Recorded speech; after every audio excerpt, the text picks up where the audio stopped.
check. And the next one is feel. So you need to feel it by using your fingers or your any by fingers if it's in the nostrils is breathing. So there. So again, my checking for breathing is you need to do it less than 10 seconds. Not more than 10 seconds because you may cause it a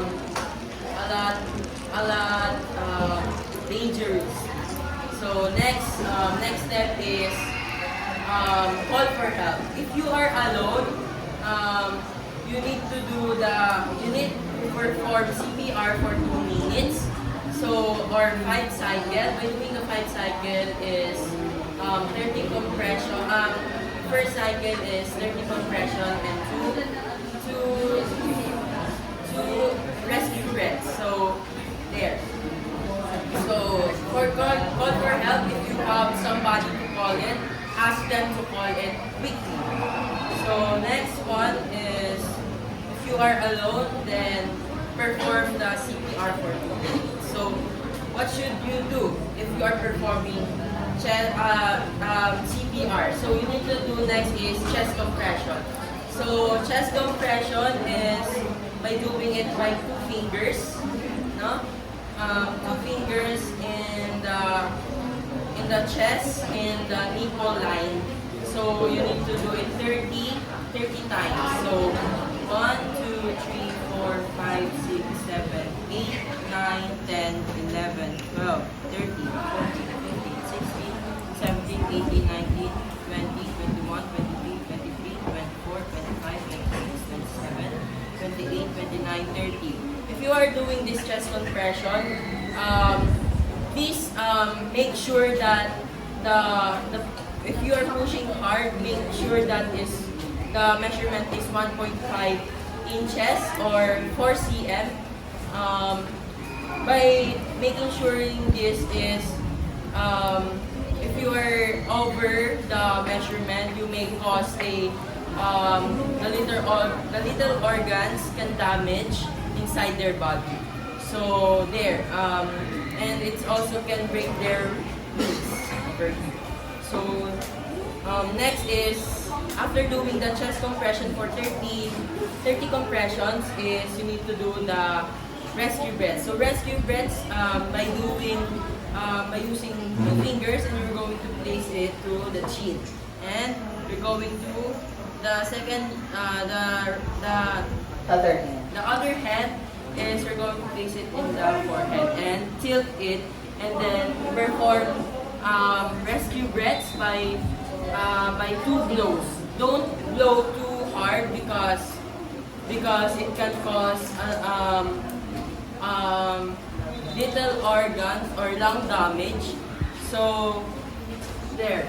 So you need to cover the nose and mouth by your mouth to receive the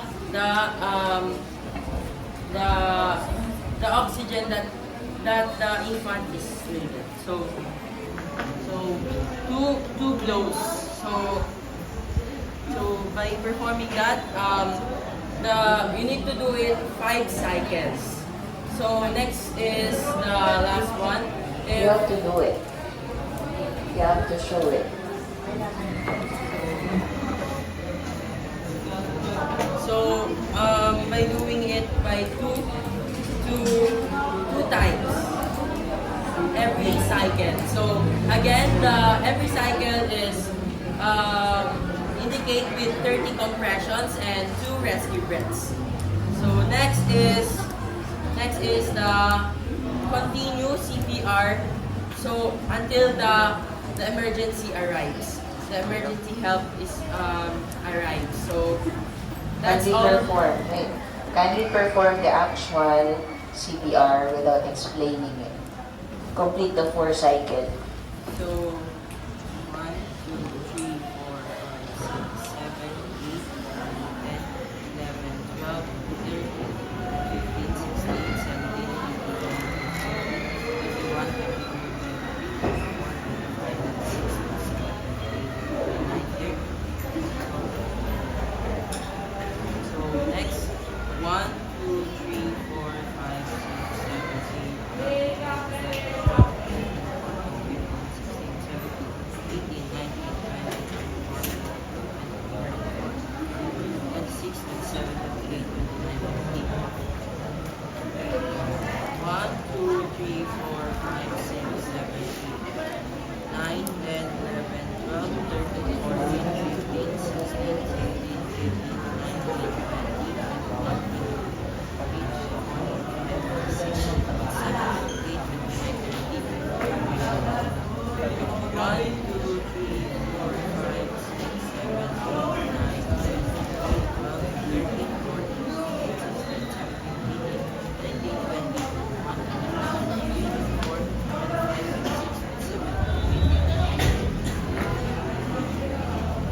ilang cycle na yan, Roberto?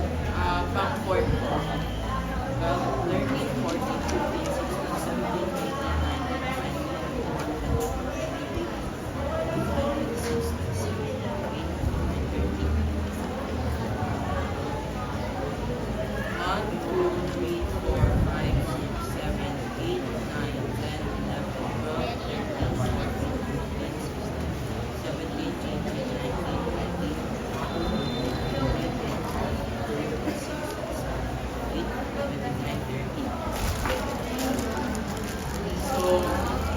always remember that in this kind of situation, always be calm.